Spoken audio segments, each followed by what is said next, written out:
شام کی اذانیں ہو چکی تھی اور ساتھ ہی افطاری بھی ہو چکی تھی اور میرے حصے میں سوائے پانی کی اور کچھ نہ آیا تھا۔ آج تیسرا روزہ تھا اور میں بھوک سے نڈھال تھی، لیکن پھر بھی مجھے کچن میں کام کرنا تھا۔ جب سبھی لوگ افطاری کر کے اٹھ گئے تو میرے سامنے کچن کا دروازہ کھول دیا گیا اور اس وقت سبھی لوگ اپنے اپنے کمروں میں نماز پڑھ رہے تھے۔ اسی وجہ سے کسی کو معلوم نہیں تھا کہ میں کہاں ہوں اور کہاں نہیں۔ میری ساس نے میرے سامنے دروازہ کھولا اور کہنے لگی کہ جاؤ، ہم نے افطاری کر لی ہے، برتن اٹھا کے دھو آؤ اور آٹا بھی گوندھ کے رکھ دینا، صبح سحری کے وقت جلدی اٹھ جانا، پہلے ہی بہت لیٹ کر دیتی ہو۔ یہ بات سن کر میری آنکھوں میں آنسو آ گئے تھے۔ آج تو بھوک کی وجہ سے میں اتنی نڈھال ہو چکی تھی کہ گرتے گرتے بچی تھی، لیکن پھر بھی میں نے سر جھکا دیا اور کام کرنے میں ہی عافیت سمجھی تھی۔ میری ساس کی چبھتی ہوئی نظریں مجھ پر جمی تھی اور مجھے ان سے خوف محسوس ہو رہا تھا۔ میں نے اپنے آنسو چھپاتے ہوئے ڈائننگ ٹیبل سے برتن اٹھانا شروع کر دیے۔ میں نے دیکھا ہر کسی کے کمرے کا دروازہ بند تھا، یعنی ہر کوئی افطاری کے بعد نماز پڑھنے کے بعد آرام کرے گا، اور آرام اگر کسی کے نصیب میں نہیں تھا تو وہ میں تھی۔ خیر، میں نے جلدی سے برتن اٹھایا اور کچن میں لے گئی۔ جب میں نے سبھی برتن اٹھا لیے تو میں نے دیکھا کہ میری ساس بھی اپنے کمرے کی طرف چلی گئی تھی۔ میں نے سکھ کا سانس لیا اور سبھی کے جھوٹے برتن کھنگالنے لگی۔ ہر کسی کے برتن میں کچھ نہ کچھ تو کھانا لگا ہوا تھا۔ میں نے انہیں چاٹنا شروع کر دیا۔ میں انگلی سے سالن اٹھاتی اور اپنے منہ میں ڈال رہی تھی۔ بھوک کی وجہ سے مجھے آس پاس کا ہوش بھی نہ رہا۔ میں پاگلوں کی طرح جھوٹے برتنوں سے کھانا انگلیوں سے چاٹ رہی تھی۔ میں نہیں جانتی تھی کہ یہ کام کرتے ہوئے مجھے میری ساس دیکھ لے گی۔ وہ ہمیشہ تو میری ٹو میں لگی رہتی تھی۔ مجھے ہر وقت اس کا خیال رکھنا پڑتا تھا کہ وہ کہیں مجھے دیکھ تو نہیں رہی، لیکن آج تو میں نے کسی بھی چیز کا خیال نہیں کیا تھا۔ یہی وجہ تھی کہ مجھے جھوٹے برتنوں کو چاٹتے ہوئے میری ساس نے دیکھ لیا تھا، اور میں ہوش میں تب آئی جب اس نے آ کر میرے بالوں میں ہاتھ ڈالا اور مجھے زور سے ایک طرف پھینکا تھا۔ میں شیلف پہ گری تو میرا سر ایک کونے سے جا لگا اور اس سے خون بہنے لگا۔ میری آنکھوں سے آنسو بہنے لگے۔ میں نے کہا، امی جان، خدا کے لیے مجھے چھوڑ دیں، میرا روزہ تھا اور آپ نے مجھے افطاری بھی نہیں دی۔ آج 3 دن ہو گئے، نہ تو میں سحری کر رہی ہوں نہ افطاری کر رہی ہوں، صرف یہی جھوٹے برتن ہی تو چاٹ رہی تھی۔ خدا کے لیے مجھے معاف کر دیں، آئندہ ایسا نہیں کروں گی۔ لیکن اب بہت دیر ہو چکی تھی۔ میری ساس کا غصہ غضب بن کر میرے سامنے آ رہا تھا۔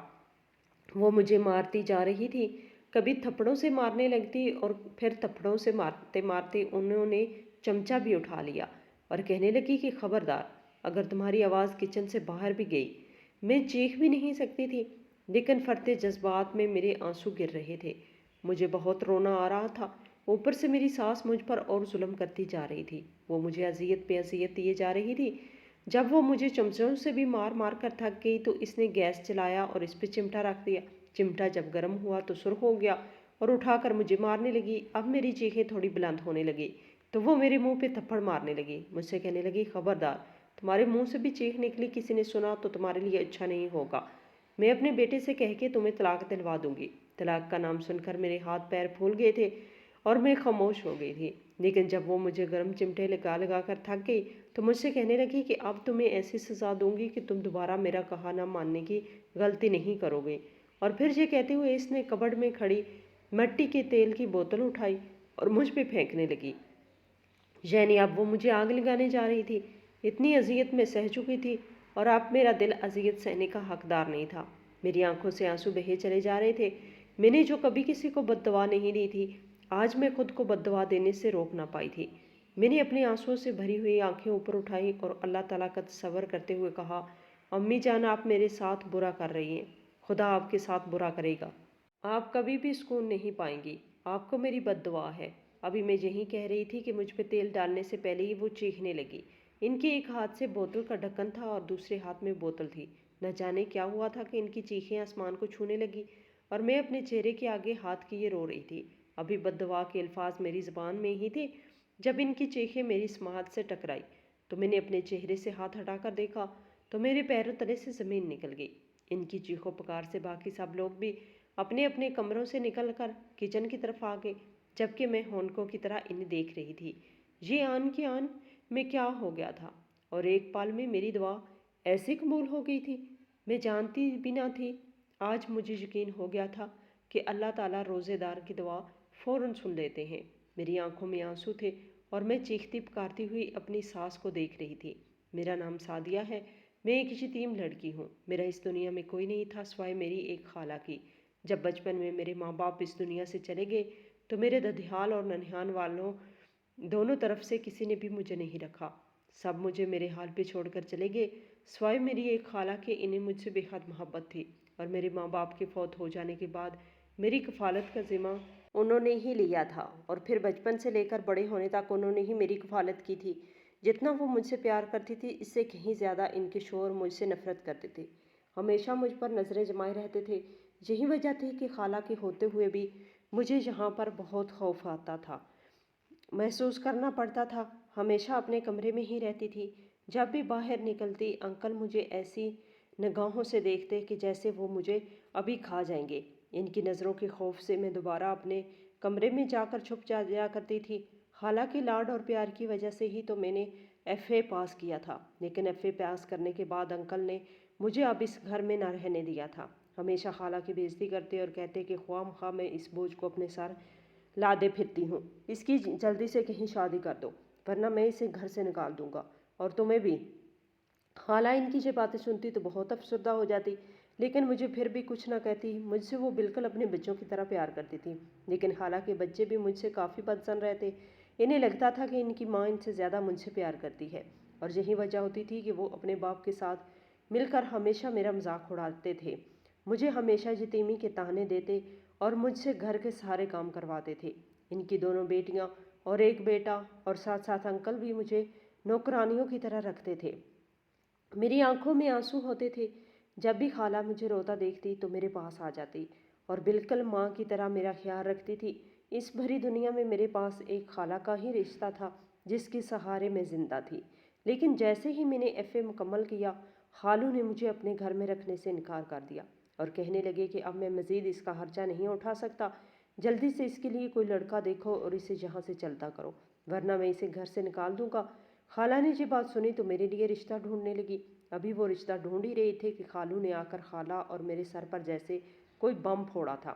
کہنے لگے کہ میرا ایک دوست ہے، اس کا بیٹا ہے اور اچھا کماتا ہے، اس کی اپنی درزی کی دکان ہے، سال میں ایک دو بار اس کا سیزن لگ جاتا ہے اور اچھا کماتا ہے۔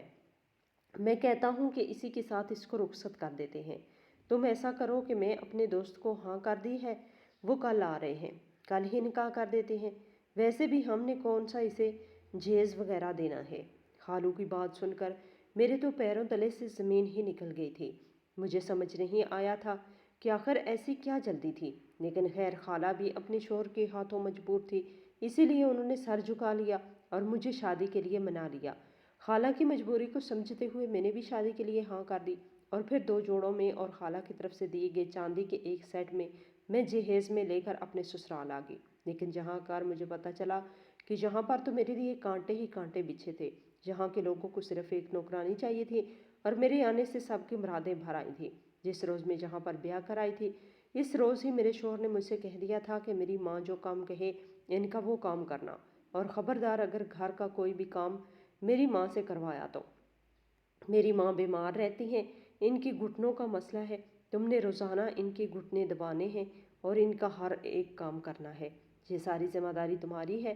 میری بہنوں کے لیے صبح سے شام تک جو وہ کہیں وہ کرنا ہے، میری ماں کے لیے بھی اور میرے بھائیوں کے لیے بھی جو وہ کہیں وہ کرنا ہے، اور اگر مجھے تھوڑی سی بھی شکایات ملی تو مجھ سے برا کوئی نہیں ہوگا۔ اگر میری ماں سے کوئی بدتمیزی کی تو میں تمہیں طلاق دے دوں گا۔ پہلی رات ہی اپنے شوہر کے منہ سے یہ بات سننا میرے لیے بہت مشکل تھا۔ میری آنکھوں سے آنسو نکل آئے تھے۔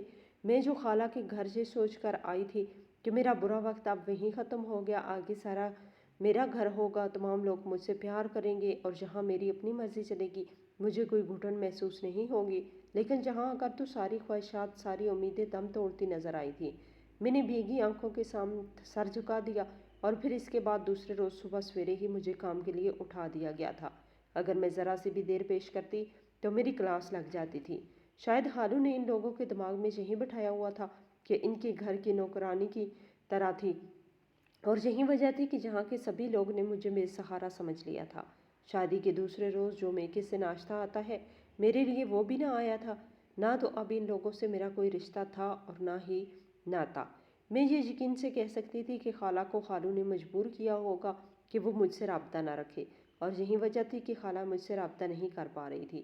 اب نہ تو میں خالہ سے ملنے جا سکتی تھی، نہ ہی خالہ مجھ سے ملنے آ سکتی تھی۔ میں بس اس گھر کی چار دیواری میں قید ہو کر رہ گئی تھی، جہاں رات کو سونے تک کام اور پھر صبح سویرے اٹھتے ہی کام۔ جہاں کے تمام نوکر چاکر چھٹی کر گئے تھے، اب یہاں پر صرف میں ہی بچی تھی، اس لیے سبھی کو چھٹیاں دے دی گئی تھی۔ خیر دن یوں ہی گزرتے رہے اور اب ماہ رمضان شروع ہو رہا تھا۔ یہ میرا سسرال میں پہلا ماہ رمضان تھا۔ مجھے لگا تھا شاید ماہ رمضان میں کچھ کام ہو جائے گا اور کچھ تو یہ لوگ بھی مجھ پر ترس کریں گے، لیکن ایسا نہیں ہوا تھا۔ رمضان کے آتے ہی تو مجھ پر اور زیادہ ظلم و ستم بڑھ گئے تھے۔ میرا شوہر یہ نہیں جانتا تھا کہ میری ساس ان کے پیٹھ پیچھے کیا کرتے ہیں۔ میرے شوہر تو صبح سویرے اپنی دکان پر چلے جاتے اور پھر رات گئے تک واپس آتے۔ ایسے میں انہیں کیا پتہ ہوتا تھا کہ سارا دن میرے ساتھ کیا ہوتا ہے۔ ہاں البتہ جب وہ صبح سویرے آتے تو میری ساس ان کے سامنے رونا شروع کر دیتی، میری ایسی شکایتیں لگاتی کہ وہ میری طرف دیکھنا بھی پسند نہ کرتے تھے۔ ہماری شادی کو 8 مہینے ہو چکے تھے، ابھی تک میری گود نہیں بھری تھی۔ بھرتی بھی کیسے کہ میرا شوہر تو میری طرف آنکھ اٹھا کر نہیں دیکھتا تھا، مجھ سے بات کرنا تو دور، وہ مجھے دیکھتے بھی نہیں تھے۔ میں اپنی زندگی کے یہ ایام خاموشی سے نمٹانے لگی۔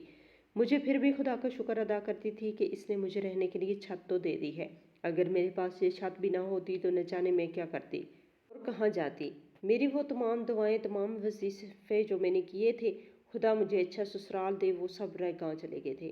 اب سسرال میں بھی میری وہی امید تھی جو میری خالہ جان کے گھر ہوا کرتی تھی۔ اتنا فرق تھا کہ وہاں خالہ جان تو تھی کہ وہ مجھ سے پیار کرتی تھی اور میرا دکھ سکھ اپنے آنچل میں سمیٹ لیتی تھی، لیکن جہاں پر تو خالہ جان بھی موجود نہ تھی، میری زندگی انگاروں پر تھی۔ رمضان کے آتے ہی میرے ہاتھ میں میری ساس نے میرے ہاتھ میں شیڈول پکڑا دیا تھا۔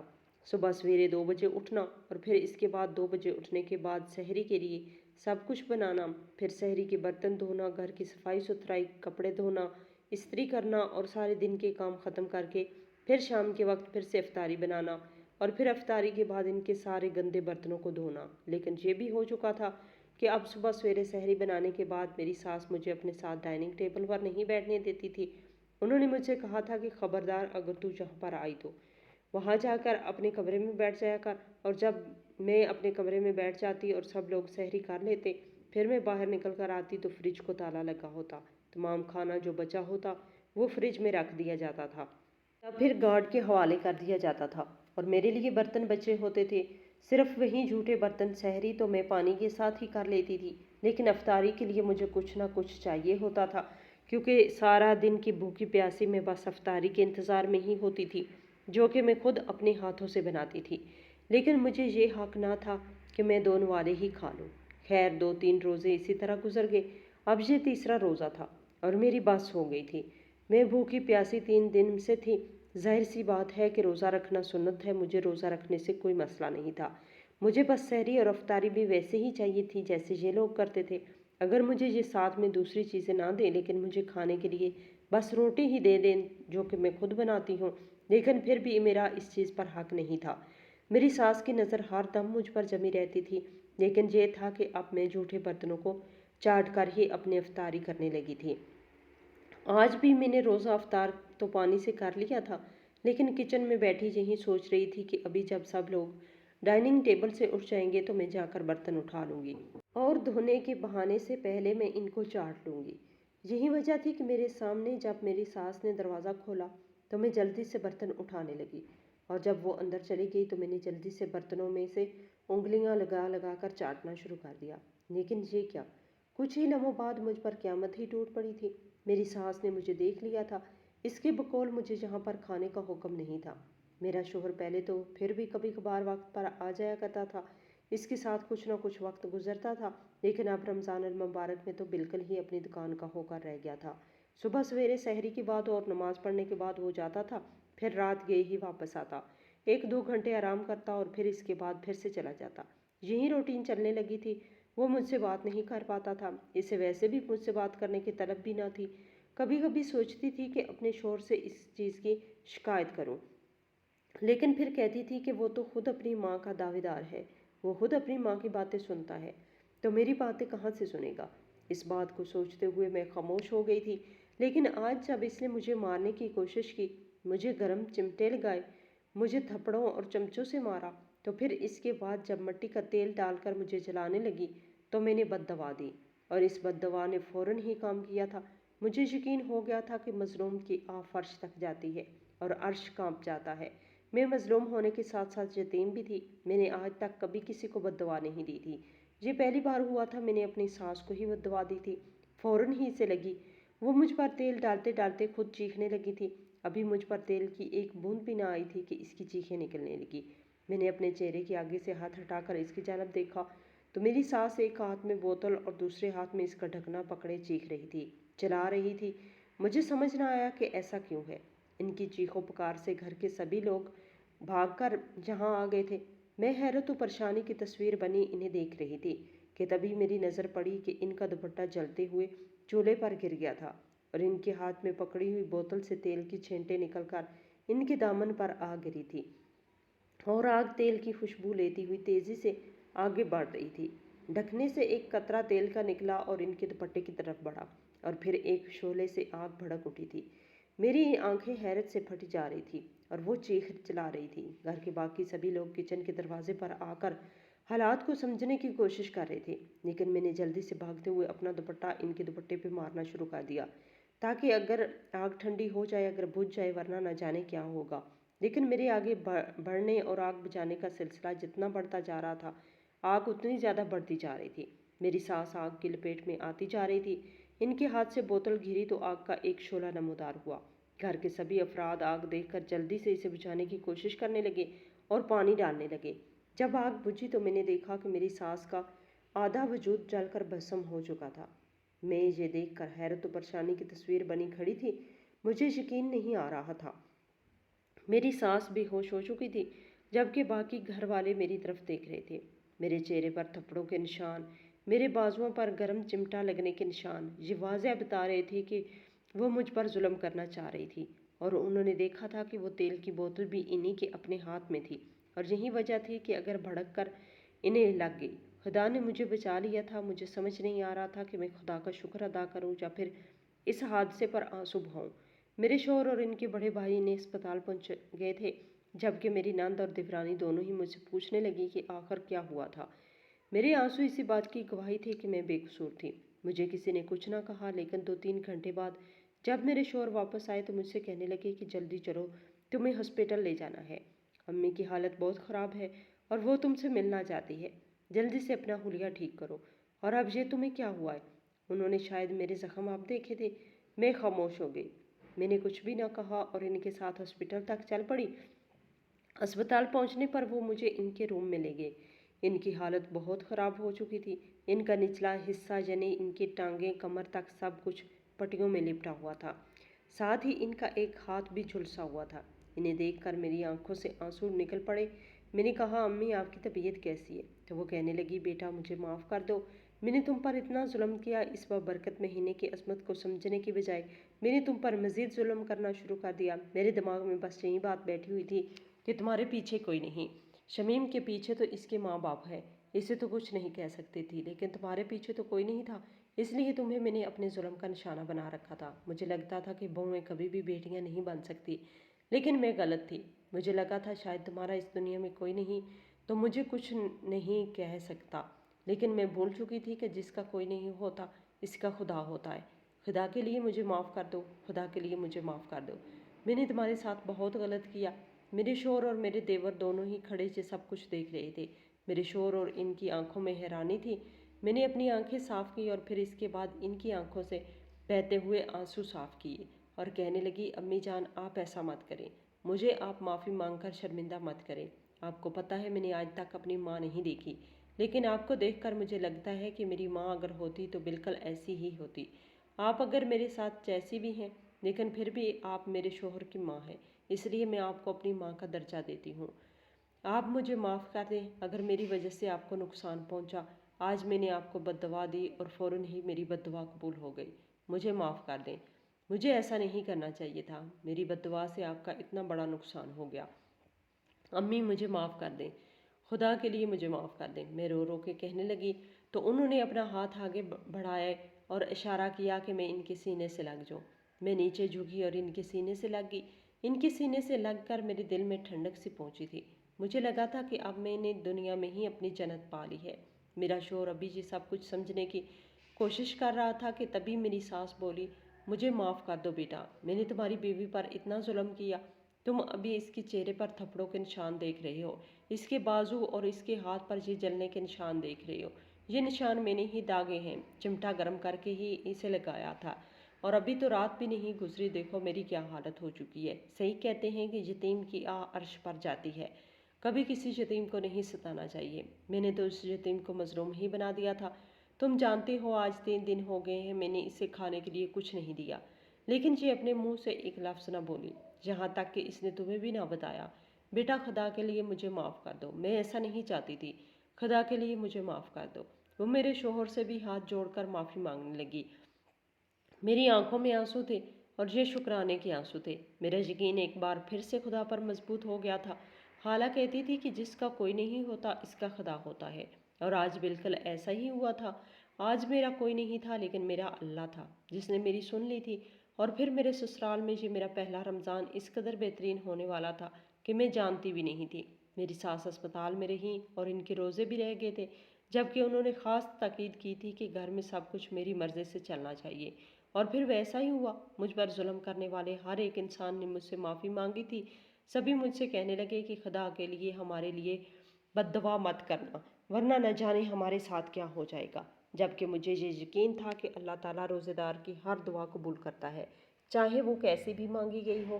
اور میں نے کہا تھا کہ اللہ آپ کو برباد کر دیں گے، آپ کو کبھی چین نہیں پہنچے گا، اور پھر ایسا ہی ہوا۔